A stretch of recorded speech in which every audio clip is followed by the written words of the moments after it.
switch gears here a little bit, do some fun stuff, and we're going to talk about a segment I'm calling Question Mark. So I'm going to ask you some rapid fire questions, super rapid fire. You can pass if you want, but it's a segment we're calling Question Mark to get to know the great Dodgers team historian, Mark Lanzo. You ready, Mark?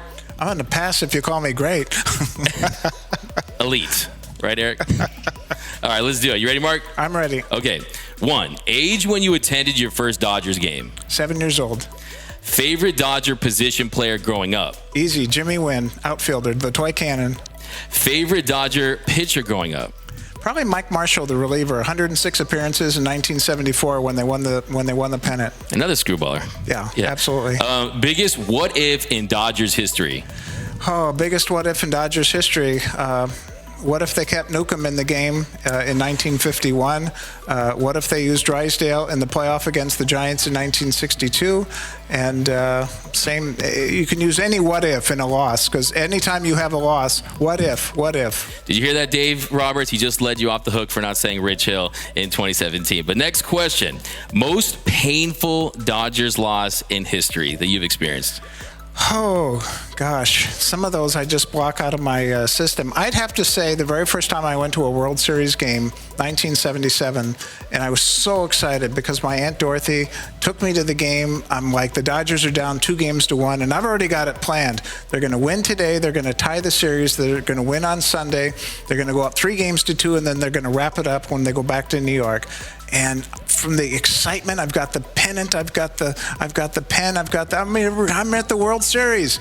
It was just like watching paint dry. It was torture. The Yankees won in a boring game 4-2, and it's just so painful because you're that close. You've gotten that far, and it's just not, and you're right there. You're looking at it. They're the Yankees. They're the Dodgers.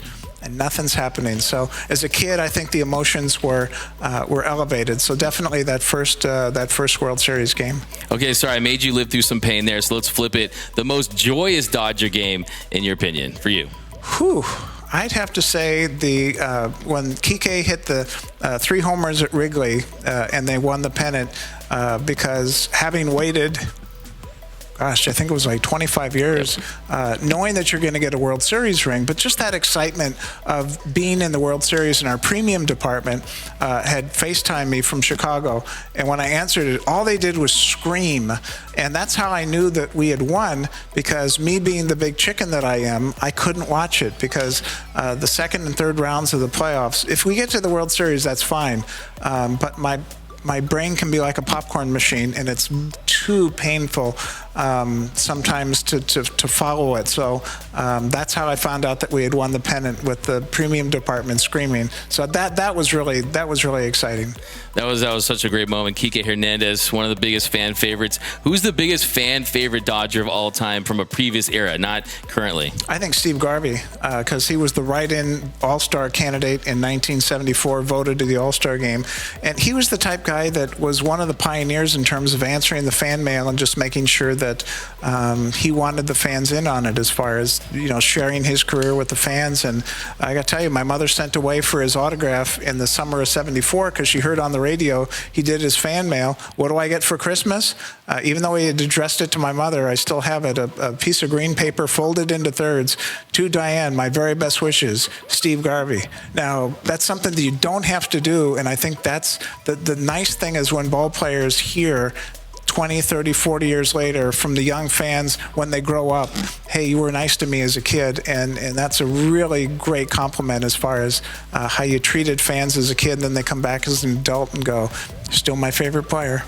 I got some stories like that too. Players that have been great, some players that haven't been great. But yeah, having that impact early on for sure. So you saw Steve Garvey on the field a couple days ago. He still got it, man. Popeye's still eating his spinach, man. He's the guard. Yeah, and he's killing the game. Next one. Okay, most underrated Dodger ever. Well, I think you got to go by era and the circumstance, because 1965, they don't win the World Series without Claude Osteen, who pitches a shutout in Game 3 after Koufax and Drysdale lose the first 2 games. 1988, Mike Scioscia, you don't have Kirk Gibson unless he hits that homer off of Doc Gooden. So I think it's the unsung hero coming up. For example, 1959, Larry Sherry and Roger Craig.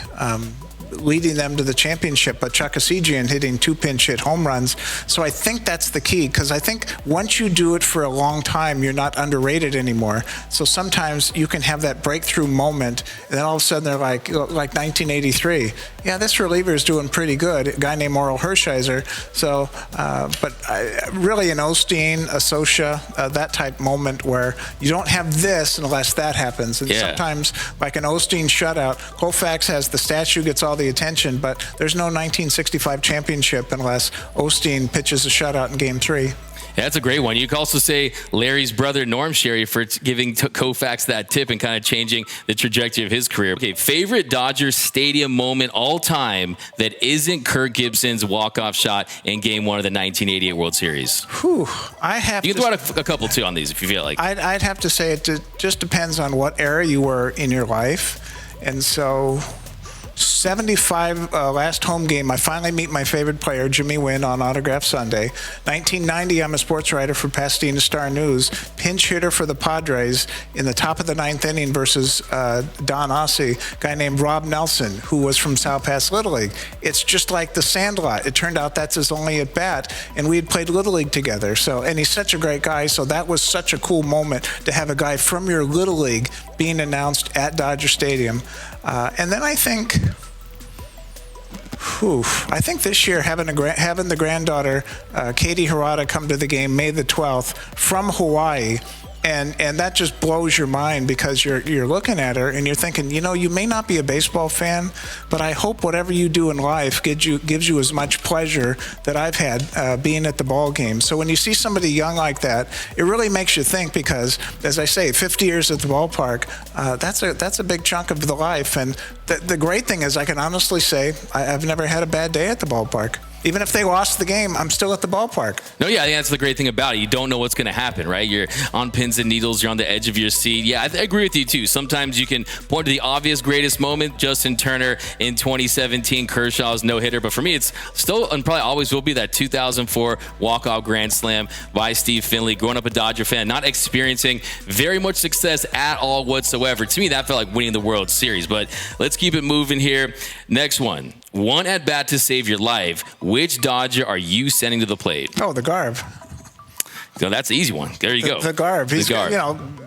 What, 340 lifetime batting average in the playoffs, a 5-0 record in league championship series, getting Bert Hooton off the hook when he needed his 12th straight win. Biggest hit in San Diego Padre history with the homer off of Lee Smith in Game 4 that eventually propels them to the pennant. So I'd have to go with the Garb. Hey, I think it sounds like we need to do another episode on his Hall of Fame case. We'll do that another day. In the next one, you're having the ultimate Dodgers dinner party. You have yourself and 4 other current or former Dodgers. Who's going to that dinner party? Well, first of all, Al the Bull Ferrara, because he's a wonderful storyteller, and I think that's the key. I would just want to be a fly on the wall to hear Vin Scully and Al Ferrara. Anybody that had a very long and distinguished career, because that's the amazing thing, when you can just sit back and hear them talk. The thing I loved most of all, as far as sitting in the back dining room, would be to hear stories from Lasorda, to hear it from Scully, to hear it from Monday, and just that casual perspective as far as what they felt or what they behind the scenes were feeling at the time. One of my favorites was Rick and Tommy would do this routine, because the day that they had that flag burning attempt in 1976, Lasorda's the third base coach, and he's charging out there to center field when these 2 guys come onto the field to try to burn the flag, and Rick Monday saves it from being burned. And so Tommy tells the story that, I ran out there, I told him, hit me, because he wanted to have that excuse, and Rick would just calmly there, cutting his meat, and he'd look up, and finally he said, the only reason you ran out there is because you thought they were spreading a picnic blanket. And Tommy, oh, Rick, how can you say that? And they would do that every night, and I never got tired of it. No, I think I would definitely I'll go Lasorda, Jackie, and then probably Vin Scully, because Vin Scully could probably know everyone's stories. And then I'd like to have Tommy Lasorda for the food, too, and the stories would be great. But next question, favorite piece of Dodgers memorabilia that you own? I'd say my autograph book as a kid, because that was very special. That's something that you would carry with you. You'd have it in the pavilion if guys made appearances. That's really the first thing that I can think of. I still have the ticket stub to my first game. I still have the program. But I'd say the autograph book, because that encapsulates the childhood as far as, could I have your autograph, please? And remarkably, I had a great percentage. I don't ever recall anybody ever saying no or being rude. So I was very lucky in that regard as well. Nice. That's awesome. So last one here. Who's your Dodgers Mount Rushmore? Kind of put you on the spot, but who's your Dodgers Mount Rushmore? Well, that's easy. It's Scully. Scully, in terms of, you mean as far as no, in terms of, you got to pick 4. So Mount Rushmore okay. of I can't just all-time make Dodgers. it a bigger thing of Scully. And for about you, the other we'll add three. some more heads. I'll go up there and we'll chip out some more. So who you got? I'd have to say the people that I've really enjoyed as far as their camaraderie, their I'd have to say Vin Scully, the broadcaster. I'd have to say Steve Garvey.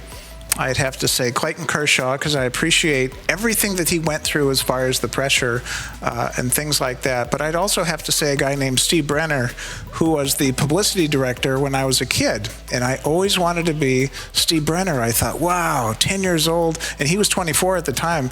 There's such a job as PR director of the Dodgers, of a baseball team. I later found out team historian is really cool as well, but that didn't exist. And I'd say that because those were the influences. And also, I'd say Danny Goodman, because he was in charge of all the novelties. And so as a kid, you had the Danny Goodman souvenirs, and he was the one that when they came out to LA in '58, put the Dodger logo on everything. So one hand, you got broadcasting, you got publications, you've got novelty, and then you've got great personalities and great people like Garvey and Kershaw.